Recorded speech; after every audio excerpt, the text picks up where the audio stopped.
Hey, it's Seriously Sis Podcast. I'm Madison. And I'm Julia. And we have a special guest today on our podcast. My husband, Michael Powell, is with us today. Say hi. Hello. Excited to be here. The infamous Mike, his name has been brought up many a time. I've name dropped him so many times that I figured you guys have to meet him. Oh, great. Hopefully they're all great things. Of course. Would never say anything. Shouldn't you know? You ain't been watching the podcast? I've been watching. Wow. They've been good. I just wanted to, Mm-hmm. spot check. Okay. Spot check. Okay. So last episode we talked through, help me out, Julia. We talked through submission. Just can't remember every time I go to say it. We talked through the concept of submission, and we talked about it mainly from a woman's perspective about the difference between value and function, and how submission is not equal to function. Value is not equal to submission. Like the Lord doesn't equate our value wrapped around our submission. It's more about what he's trying to accomplish, right? So we talked about that from a female perspective, but we thought it would be equally as good to bring a male on, particularly a husband, in this case, your husband, to talk through submission as well, but also the male part of that about loving your wives.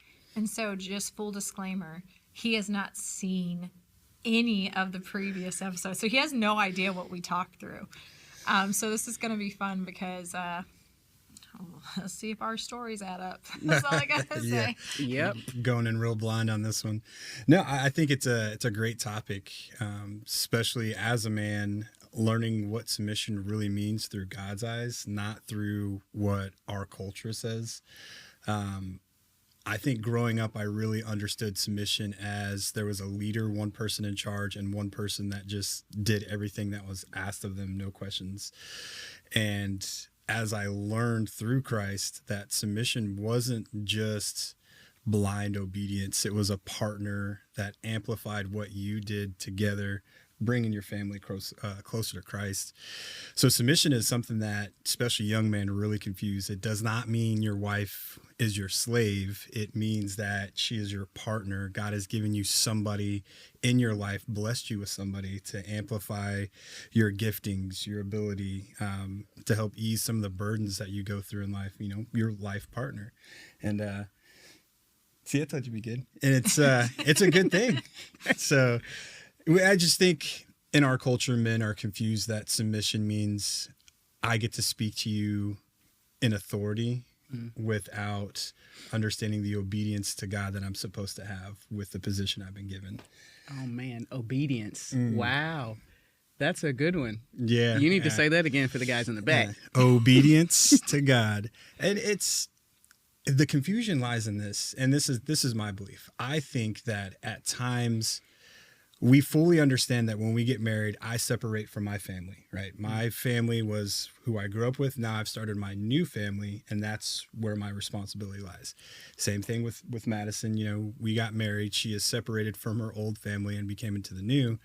But we forget that just because she is separated from that family, she did not separate from her primary family, and that's the Father, right? God first, then me. Mm-hmm. Right. The more she loves God, the more she's in tune with Christ, the better she's going to be at loving me. Same thing for me. My primary responsibility is to love God, learn from him, lean into him. So that way, when I love her and I come to her about things or issues, problems, or, just life in general, I'm coming at her how God has taught me to love her as his daughter first and then my wife.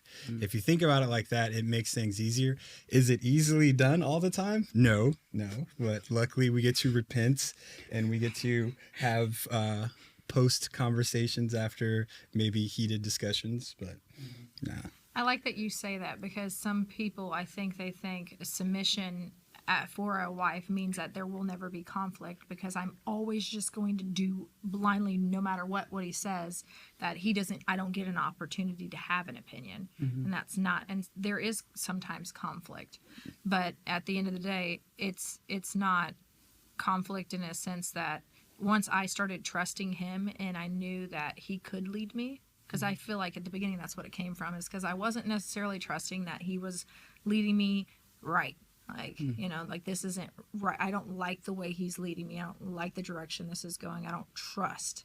Gotcha. But once I was able to see him, I don't want to say prove himself to me, but to an extent, prove himself that he can do this and he can do it well. A lot of those things that we had conflicts on, or maybe that we were struggling with, completely disappear, completely go away, because now I'm leaning on him, I'm trusting him. For example, recently there was a situation where I was looking at job opportunities, right, in a different state and things that could happen, and we're getting ready to be mobile, and he said, no, I want to stay here. I feel like this is where God's called us. Naturally in me, I could be like, I don't know what God you're talking to, because the cha-ching is somewhere else, right? But that was for me, it was the end of the conversation. Okay, I'm going to trust. If that's what he believes, that's what I'm going to trust. Okay. I'm going to stay parked. So what I'm hearing is that over time that was developed, right? Yes. The trust in you. So I'm going to go back to you, Mike. Did you immediately know that her submitting to you was not you domineering over her, or did it take you time to get to that place? It took time to navigate that. Me personally, so I grew up not having a father figure in the house, but I had phenomenal male role models around me, but I didn't always get to witness how they were with their wives. So as we reconnected and grew, at first it was a struggle because I wanted to be, hey, I'm a non-commissioned officer in the United States Army, so I'm going to direct my family how I would speak to, service members. And she pulled me aside one day and she's like, hey, I love you, but you're not going to talk to us like we're soldiers. Like you can lead in this house, but you're not going to lead in a manner of that. Like, leave work out of this, love us, but lead us. But yeah, it definitely took time, but through communication, we better understood our places in our marriage. We better understood how we are going to navigate and help each other out. Most of it's going to look the same for a lot of people, but some of it, there's the small things that look different in every household. But the primary thing is, are you leading righteously from a place of love that Christ has called you? And when you're not, hopefully you're humble enough to receive, that message from God, or receive that stern word from your wife, and hey, maybe slow down a little bit, maybe listen to what I'm saying. And it's hard, because there's definitely times I know if we do disagree on something, or if there's something that I have to make a decision on, I have to own it. I'm going to answer for it. I'm going to own it. And if it fails, I understand that I got to be humble enough to go to Matt and be like, hey, you were right. It didn't work. I made a decision. Let's try something different. But yeah, definitely being responsible for the hard decisions isn't always easy. Yeah, I love it. I'm sure you do. I'm sure you do. So Maddie, sorry, I'm going to be the one asking questions because I'm the single in this situation. In our episode that we did on submission, you talked about the importance of choosing the right man, right? Right. And so, but I also heard you say it took you a while to get to the point where you trusted his leadership. So how can both be true at the same time, like for you? And I'm not saying they're not true. I'm asking from your perspective, like, how did you both know that he was the man for you, but also it still took you time to trust him? So knowing that, I'm going to start with the knowing he's the man for me. His values and the things that, like, so when I say it took time, we met when we got married when I was 19, 20. Yeah. I don't know, it's been a long time. 16 years. Yeah, 16 years. Yep. We met when I was young, so like he marked off the qualities I was looking for in a man, right? He's godly. He's way more empathetic than I am, like a lot of the things that I lacked, Michael does have. But when we first started, I believed I was better at leading a home than he was. And the reason I can say that is because I'm one of 13. He's an only child. I've been raising kids my whole life. Literally. I don't even think he ever had changed a diaper until we had our first, right? Yeah, so there were that's certain true. things that I was like, he's trying to lead, but I'm over here like, I have the experience. Gotcha. He doesn't have this experience. So it took me a minute to trust. him to do it because, like I said in the last episode, I thought I could do it better. Right. And you'll always believe that if you don't give him an opportunity. So I wasn't really giving him many opportunities because I was just taking control. While you were talking, it made me think about the concept of becoming one in your marriage, right? It's not necessarily you get married and you are one. I believe there is an aspect of that, but I think you become one. Right. As long as you're married, you're continually becoming one. And to be one means that you have to let go of some of the elements of Maddie and how Maddie would do things, or some of the elements of Mike and how Mike would do things. So what I'm hearing from you, and I'm asking because some of us singles are a little delusional. Yeah. He And- said yeah. And thinking that it's not going to be a process, right? Like it's not going to be an everyday dying to yourself kind of thing. But you have to do that because there might be areas where you're stronger than he is. Right. Like he's the only child, like you said, and you are one of 13. But allowing him still the room and the opportunity to grow and to step into that, and denying yourself on the inside for being like, I know I can do this. I could probably get it done faster. That kind of thing. It's good because I do believe that you should be intentional about who you choose. Yes. But Very. while you're being intentional, understand that the same way that you're not perfect, like if I ever get married, I already know and have given myself grace in the fact that I'm not going to get this right a lot. So extending that grace also to your husband to be like, if he doesn't always make the right decision leading you, you're both learning and you're both growing. So pick the qualities and the value of the men that you choose, because be equally yoked, but also understand that both of y'all are growing in this, and you're going to have to die to yourself just like he is. Yeah, because if you start off with them not having those qualities and not having any of your values, that's really hard to get them to have. Like if we came in and he was, let's say he was a non-believer, he was an atheist, and I'm a Christian, the likelihood that he's going to become a believer just because I don't want him to be a believer just because I'm a believer. Like I want him to actually have the walk, right? So looking for those qualities first. And like you said, people are growing constantly growing. He is not the man that I married 16 years ago. I am hopefully not the woman he married 16 years ago. No, you're definitely not. But in a better way, I would say the biggest thing that we run into as a society is simple communication. I cannot wake up each day and be like, in my head, I really wish Maddie would do these things today, or I really hope these things are just taken care of by her. If I don't communicate my needs for the day or something that's in my brain, I can't expect her to understand what I'm going through. Or if I've had a bad day at work, it's just a simple like, hey, today was a really rough day. Like today just beat me down a lot. Sometimes you got to walk through the door, take a deep breath and be like, can I just have a moment just to collect my thoughts? And we respect that. We will come to each other when we're ready to talk about the day that happened, or talk about things that have happened in our lives.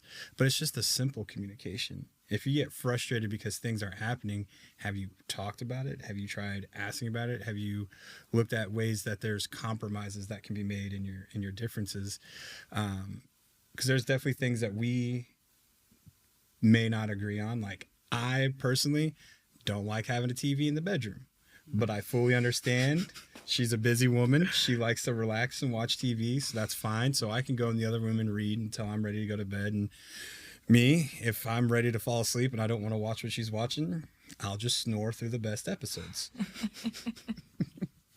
I'm sure that goes over well too, because I know how much you love your shows. I do love my shows. It's my guilty pleasure. Let me watch my shows. Oh yeah, it's good though. I fully believe that when I was growing up, I thought I was going to be the perfect husband by just owning everything and I was a tiny little guy, so I thought I had Mighty Mouse powers at the time. So I thought I could just muscle through everything, either show of force or whatnot.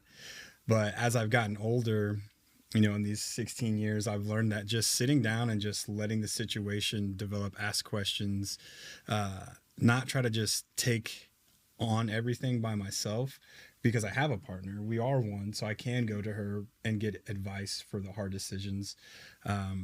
I can present to her ideas and then see what she's thinking and see where she's at, so that way collectively we could get there. And I think we do a really good job at it. Like when we're making big purchases, whether, house stuff, like we understand what she wants, and I'm pretty easygoing. I just need a bedroom and a shower and a place to put my boots, and I'll be all right. And a garage. Sorry, that's And he has to have his garage. Yeah, me the garage shop. But it just boils back to that simple communication, and then understanding that the roles and responsibilities are not what we were taught growing up in America. It's not that she was designed to make me dinner every night, make me breakfast, wash my clothes. It's a team effort, right? So if her workload's busy, then I can make dinner. I can help with the laundry. I can help with the kids. Here recently, I try to stay up late with Ellie as much as I can to help her get some sleep, because I'm going through the retirement process. So my work schedule isn't as demanding as hers, but that means I have room to pick up some of the slack to make it easier for her. And she's done that for me. Like, she followed me around in the Army for years, fully submitting to the things I wanted to do, no matter how dangerous or how crazy it was, or, watching me for 2 years train up to go do hard stuff. And she supported it. There was no questioning what I wanted to do, just making sure it was the right thing for the family. And I am so thankful for that. So I don't know if I ever told you thank you for that, but thank you. Something that always comes to my mind, especially like when you get in a relationship, and especially in our relationship, I know God placed me with Michael, and I'm the perfect woman for Michael. Where he lacks, I do step in. And where I lack, thank God he steps in. Yeah. But I actually I know this episode's going quick, but I wanted you to talk through some of the things, like for maybe some of the males out there, when it comes to showing love to their wife when maybe they're not the most submissive wives, and how do you navigate that? Because I know in the beginning, I definitely thought I was in charge of everything. Yeah. I came from a background of powerful women, and women were in charge of the house. Women were in charge of the finances. Women were in charge of everything, every decision.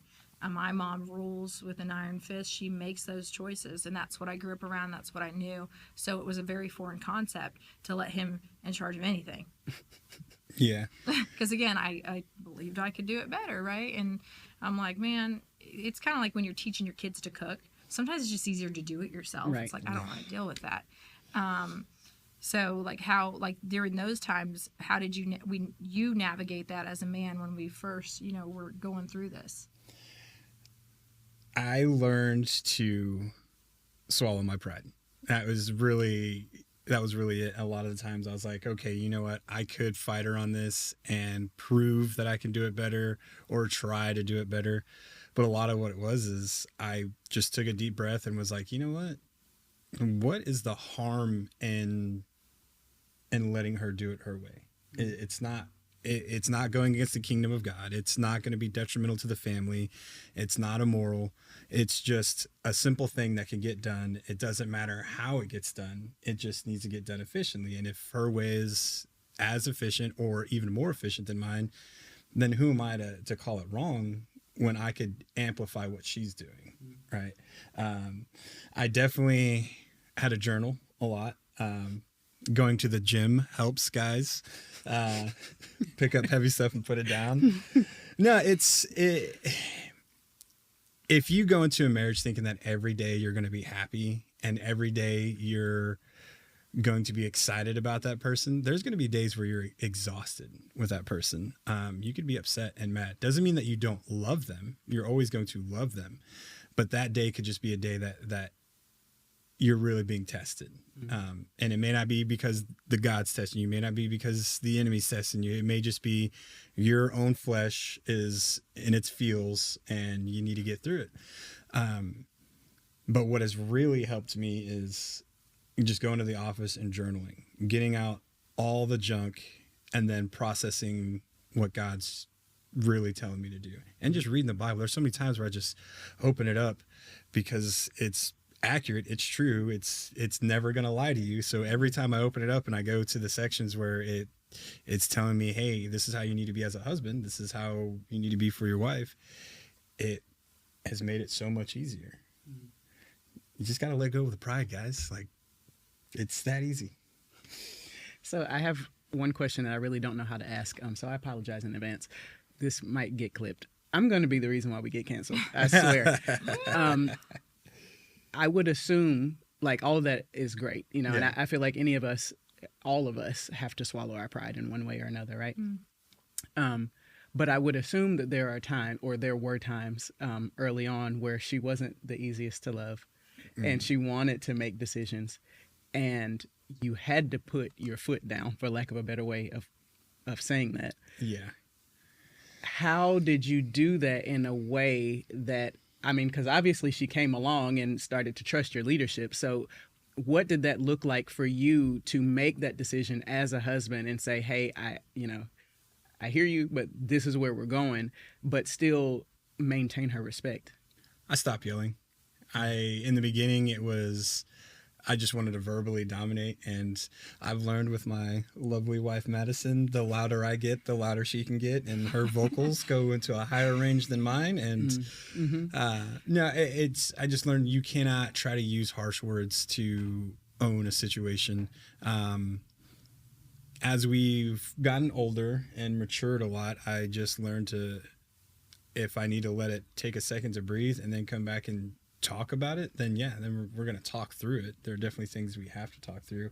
But there are times as a husband, depending on the situation, if it is something that I feel is detrimental to the spiritual health of the family, I have had to be like, hey, I am putting my foot down. No discussion. This has to stop. That's it. And it's one of those things that where, as a man, you gotta think about it. Am I doing this out of pride? Am I doing this because my ego was hurt? Or am I doing this because God has shown me something that is trying to spiritually harm our family, that could pull either our kids further away from Christ, that could put a wedge in between us? And if God is like, hey, stop this now, and then, I'll stop it without yelling. I'm just putting my foot down. I'm saying no more. More things can be solved that way, not trying to come at your partner hostile and just talking to them like, hey, I apologize, but we can't do this because the spiritual warfare that is going to come with that is not okay for us. And I know she's seen it, but it's hard. And you just got to cut some of this stuff out. So as a final thought, I want to pose that same question to you, being the recipient of that, like in times early on. Like, I know now y'all got the perfect marriage and you don't ever fight or anything like that. Okay. But at the beginning, when it wasn't so second nature, what was it about his leadership when he did make a decision for the family that you went from this fool done lost his mind to, all right, I'm a follow him? I think that it really happened when we started getting really involved in church, and he started following the Lord. That's really when it's changed for me. And there was a situation that happened that he wanted to do one thing, and I was like, no, we're not going to do that. We're going to do X, Y, and Z, whatever it was.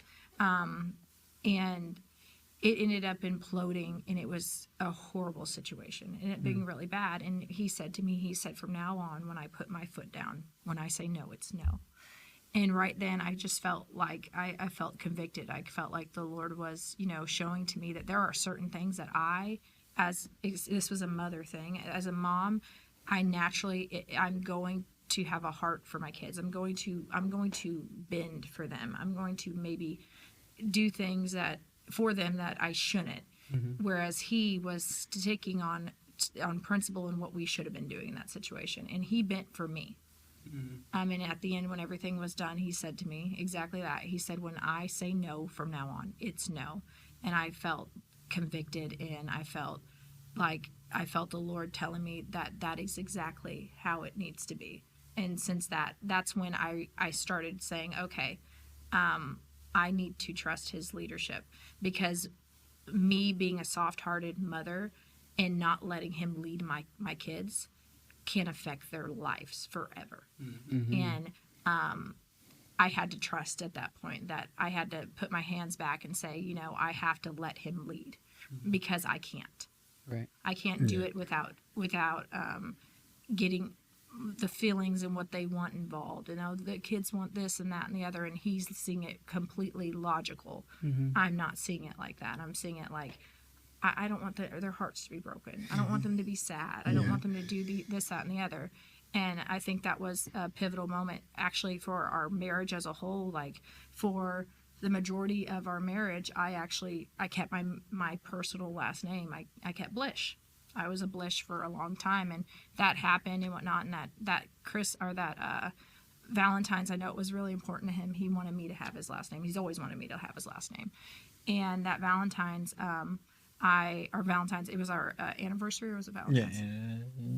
I think it was Valentine's. Valentine's, yeah. I went and I changed my last name, and I told him when I did it, I said, you know, it took me a long time to get here, to be able to say that I wanted to be a Powell. Like, I wanted to wear your last name, but the man you've shown me that you are, I want to be a Powell now, which was huge, because, like I said, I've been a Blish my whole life, and we're very big on that last name, guys. You guys own that name, and I really do thank you for that. And what guys need to understand for this is, if you want your wife to love you like that, then you have to love her like God has called you to love her.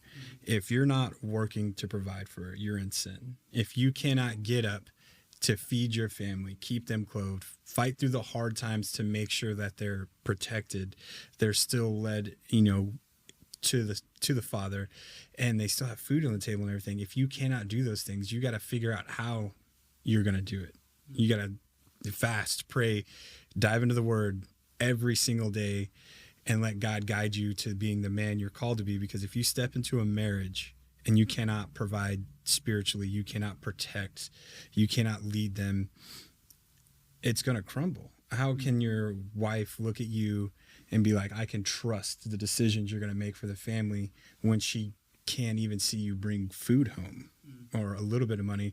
And I'm not saying everybody needs to go get, you know, making $100,000 a year, but if you're able to provide enough to where your family is fed and you have a warm place to stay, you know, hard times happen. Right. I got it. People lose their jobs. And, you know, I tell young guys that I talk to now, when we first got together and we found out she was pregnant with our oldest, I went from having one job to I got 2 jobs. I was like, you know what? Minimum wage is not going to cut it. I need 2 full-time jobs. I'm going to make this money. I'm going to make sure there's money in the bank. And then when I realized that wasn't enough, I was like, you know what? I'm going to join the military, because they're going to give me medical benefits. They're going to give me college. They're going to help me get started in a way that I can provide for my family long-term. And that was always the goal, to make sure my wife and my kids had everything that I may have either missed out on as a kid, or, you know, the things you wanted. Because I know you and I have very similar upbringings, but like, it's so true, guys. If you want that, you have to do it like God has called us to do it. Do it like He has taught us to do it in His Word, and it'll be a phenomenal marriage. Things will come at you, and you guys in your marriage won't even realize, like, even for you, like, you're such a phenomenally driven woman, and you're so rooted in your faith that when this Christian man comes around you, you guys are going to break new barriers, right? Because the enemy's intimidating. So but you should be, and you should be. At no point in time should any female in this world lower their standards, their biblical driven, I'm a daughter of God standard for a boy, not even a man. Any man that comes in your life that doesn't amplify your spiritual relationship with Christ is probably not the man that's supposed to be in your life that season, right? He may have had an off season. Come back next season. Let's see what you got. Get in the gym. Yeah. Start shooting. Get in the gym. Yeah. Get in the gym. Well, I just as a final thought, I do want to address singles, single ladies in particular, because there's something that you said I think was so key, and that is, what is the content of that man's heart, right? You said you don't have to be making $100,000 a year, right? And that's true. And the reason why I want to speak to the singles is because, again, sometimes we can be delusional. What we should be looking for is a man that has the foundations of a godly man, who has a heart after God. I've always said I would not have a problem being married to someone who made less than money than I did, or, something like that. What I have a problem with is a man who doesn't have drive for God, a man who's not going to be concerned about providing for his family, a man that doesn't want to lead, because there's a lot of men out there that don't want to lead, Yeah.